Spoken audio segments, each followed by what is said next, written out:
Statement of Nicole Baxter regarding visits culminating in the fire that consumed Ivy Meadows Care Home in Woodley, Greater Manchester. Original statement given November 19, 2012. Audio recording by Jonathan Sims, Head Archivist of the Magnus Institute, London. Statement begins. Fear is a strange thing, isn't it? What you're afraid of. For most people, a corpse is at the least unnerving, and for some outright terrifying. Or maybe it's disgust. They are two very different feelings, aren't they? Though they often bleed into each other, if you'll pardon the pun. I work as a funeral director, so as you can imagine, how I feel about death and the body is a bit more complicated and more immediately relevant than it is for most people. Dealing with cadavers day in, day out forces you to confront all manner of things about yourself. Simply put, I have found that I do not believe in any sort of afterlife. I have seen people cold and lifeless upon the mortician's table who I knew, who I remembered as vibrant and lively. There was no soul that had departed, no special spark that passed on to something else, simply a body that no longer moved or spoke or thought. It feels odd to consider the fact that you will no longer exist someday. But you didn't exist for billions of years before your birth, so it doesn't seem unreasonable to conclude that you will not exist afterwards in much the same way. I try to see life as a pleasant holiday from non-existence. It provides some comfort when the truth of my own mortality stares me in the face every day. There is one thing about dead bodies that does bother me, though. One thing that eats at me, as it were, and does give me that sick tightness of fear deep in my gut. It is rot. I don't know why it gets to me so. Perhaps it's precisely because I don't think there is anything beyond the body, and even dead and unaware, seeing a person's form begin to putrefy and fester, becoming just a home for the crawling, feasting things, is too much for me. Perhaps it's just an unaccountable phobia. Regardless of the reason, the fact is that to see the corpses decaying, to see their flesh corrupted, it is the one part of this job that I find uncomfortable. So much so that I would describe reconstruction and preservation as my favorite part of the process, making sure the cadaver looks as peaceful and lifelike as possible.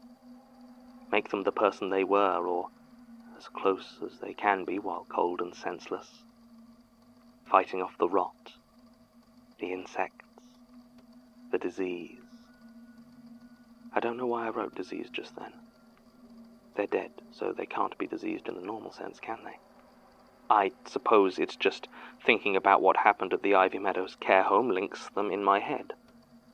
But it's not just that, is it? That the fear, the feeling, that tingling, squirming fear at the back of my mind, it feels the same when thinking of the germs that corrupt and twist our bodies, lurking invisibly on any table or surface, or when I saw those swarming flies. How many more moved and buzzed just out of sight? I've never had any mental health issues before, but perhaps after my experience I should consult someone. I read once that OCD can come on later in life, if a severe experience sets it off. I'm rambling. Disregard this first page, I'll start again. I work as a mortician at Baxter & Gordon Funeral Directors in Woodley. By rights, it should now just be Baxter Funeral Directors, as William Gordon passed away himself about 5 years ago, leaving my Uncle George running the place on his own. He kept the name, though, as he always said it was one of the most respected in all of Manchester. God knows there was no sentimental reason to keep it. From the way he talked, he and William Gordon hated each other by the end, to the point where the will expressly stated that the body of William Gordon was to be handled and prepared by Fenchurch and Sons, one of my uncle's great rivals. Maybe that's why Uncle George is so keen to keep it in the family. He hired me and my cousin Josh to help, and now Baxter & Gordon Funeral Directors is entirely run by Baxters. I've been there for almost 4 years now and have taken over most of the client-side arrangements of the business. My uncle has gotten somewhat brusque in his old age and is now more suited to organizing things with churches and crematoria rather than handling the recently bereaved. As such, I've gotten to know the various nursing and care homes around Woodley rather well. We generally get a few removals from any given one each year, maybe as many as a half dozen if the winter is bad. It's certainly our most reliable source of business. Of them all, Ivy Meadows was my favourite. For a funeral director to say she has a favourite nursing home probably sounds a bit like the Grim Reaper talking about his favourite hospital, but it's true. Ivy Meadows Care Home was on the outskirts of Woodley, where the suburbs gave way to pockets of green countryside. It wasn't remote, exactly, but it was removed enough from the main road that it stood alone, surrounded by rather lovely gardens on three sides and a long open field behind it. It had been a country house once, I believe, but not much of the original structure remains, having been modified and expanded to provide accessible accommodation for about 30 residents. It was an odd building, with modern glass and concrete sections sprouting from old turreted brickwork, like blocky stone tumors. The look of the place wasn't why I liked it, though. No, that was the residents. Ivy Meadows was almost entirely populated by those elderly who were entirely supported by the state. Most pensioners have some savings or property or family to support them, which means if they're unable to live alone, they can at least afford to pay for their own care, or some of it. It's rare for a person to reach that age and have literally nothing to pay for their care, but it does happen. In these cases, the state pays for them, but they have little choice in where they end up. Ivy Meadows was almost entirely populated by these. Old people without money or family, sent to be looked after by strangers. You'd have expected the atmosphere to be unpleasant, some morbid combination of prison and hospice, but it was quite the opposite. Something about the mutual loneliness seemed to lead them to create a real sense of community. It was the only place I ever went where the residents still gave me a smile. Hannah Ramirez, who ran the place, would always tell me a bit about the deceased and their time there, and I was inevitably shocked by tales of drugs, sexual escapades, and other gossip that sounded more like a high school than a nursing home. I think Hannah enjoyed trying to get a reaction out of me when I was trying to be solemn. It was just a happy place, even if I was only there to do a sad duty. It all started to change about 3 months ago, after Hannah left.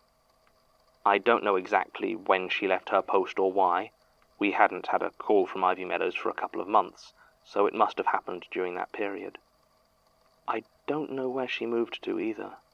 It certainly wasn't any of the other care homes around Woodley, and it wasn't like I knew her personally.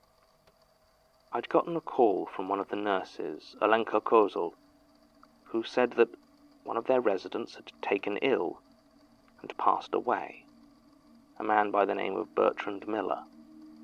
I asked her for a few more details. She started to say something else, but the call was cut off almost abruptly.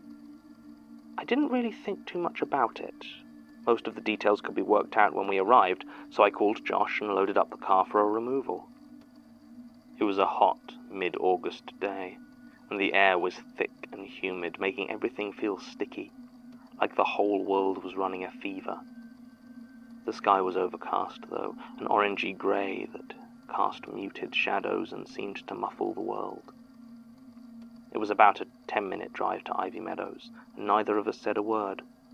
I don't know why. At that point we had no idea that there was anything wrong, but looking back it seems like we both felt there was something off about it.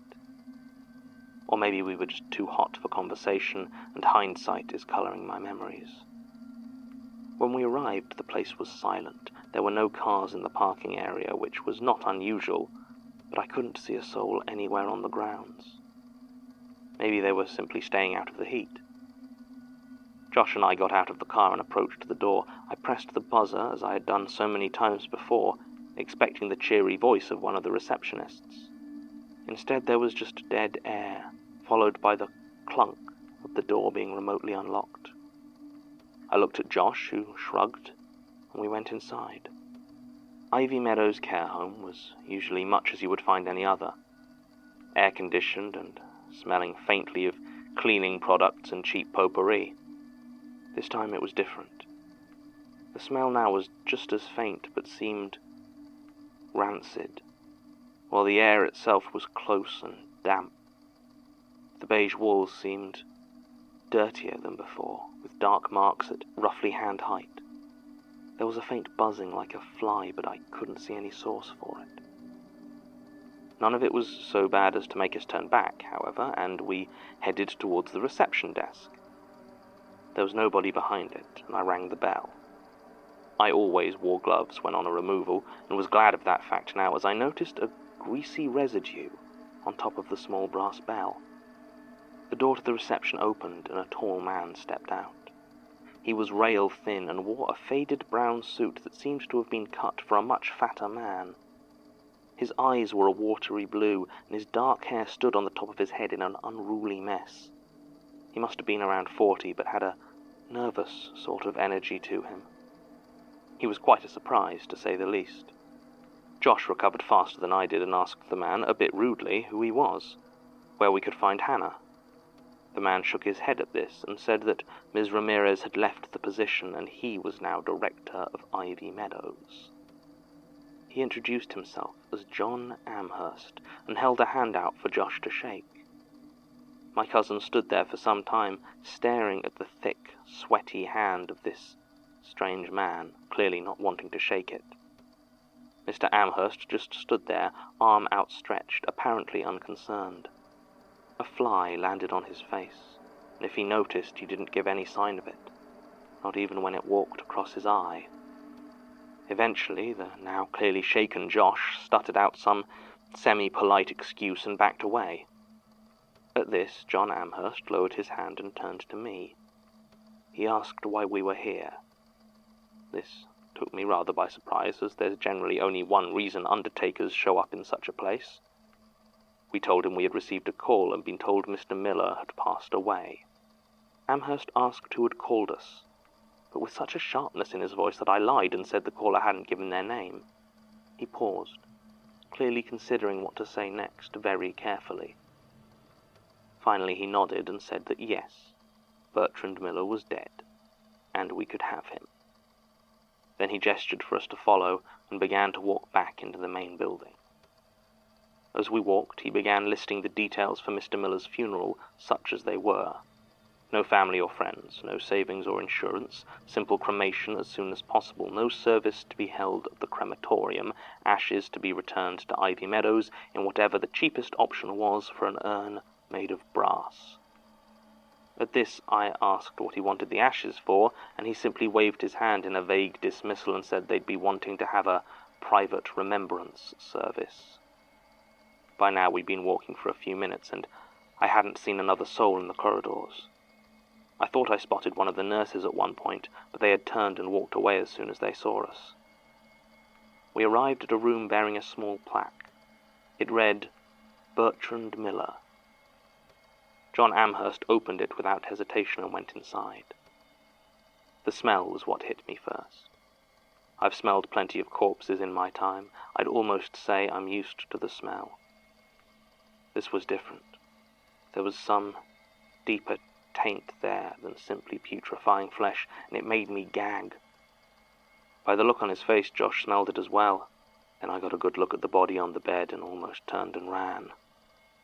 Based on the color of those sections of skin still whole and unblemished, Mr. Miller couldn't have been dead for more than a few hours, half a day at most. You wouldn't have known, though. Large sections of his body were covered in a wet, creamy yellow rash, which... I'm not a doctor, so describing exactly what it did to the flesh it touched would serve no purpose, except to start me having the nightmares again. Let us just say that it gave a plentiful home for the flies that swarmed around his body. We looked at John Amherst, utterly appalled. He said not to worry, that the disease that had claimed poor Mr. Miller wasn't contagious. He even produced the recently signed death certificate, though it was stained with some dark grey fluid, so I did not examine it too closely. He then apologized that the air conditioning had broken. I'm sure you know all about what heat does to cadavers, he said. I just wanted to get out of there, and have never been more grateful to whoever designed care home beds so that we could remove the body with as little contact as possible. Even then, On the way out, I felt a sudden tickling pain on the back of my left hand and looked down to see the thick leather glove in contact with one of the patches of yellow. I nearly screamed and dropped the body, but did neither. Ivy Meadows did not feel then like a safe place to do either of those things. In fact, I kept my composure through the whole of the drive home. As soon as we arrived, I ran into the bathroom. Throwing my gloves into the medical waste bin, I scrubbed the patch of skin that still felt like it was crawling. I could see nothing wrong with it, but I kept scrubbing until it was bloody, then poured disinfectant over it until it went numb. When I finally left the bathroom, I found Josh arguing loudly with his father. Apparently, Uncle George was not satisfied with the explanation given for the state of Mr. Miller's body. He turned to me and asked what had happened. I told him the same thing Josh had, the same thing I've told you.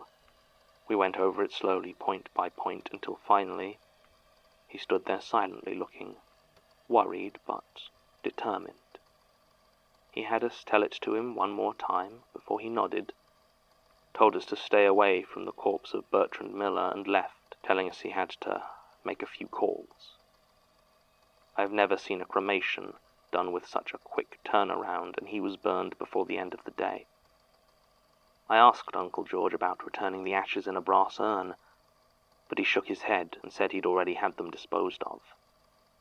I knew my uncle wasn't one to share his thoughts when he didn't want to, and that seemed to be the end of it, save for those times throughout the day I would feel that tickling in my hand and run to scrub it away. I went on a couple of other jobs, and it seemed like we were expected to forget it. Josh didn't talk about what happened, and I got the impression he was trying to ignore what he had seen. He always was a practical soul. I couldn't let it go, though. It just kept playing in my mind. So when the phone rang 2 weeks later and I heard Alenka's voice on the other end, my heart skipped several beats.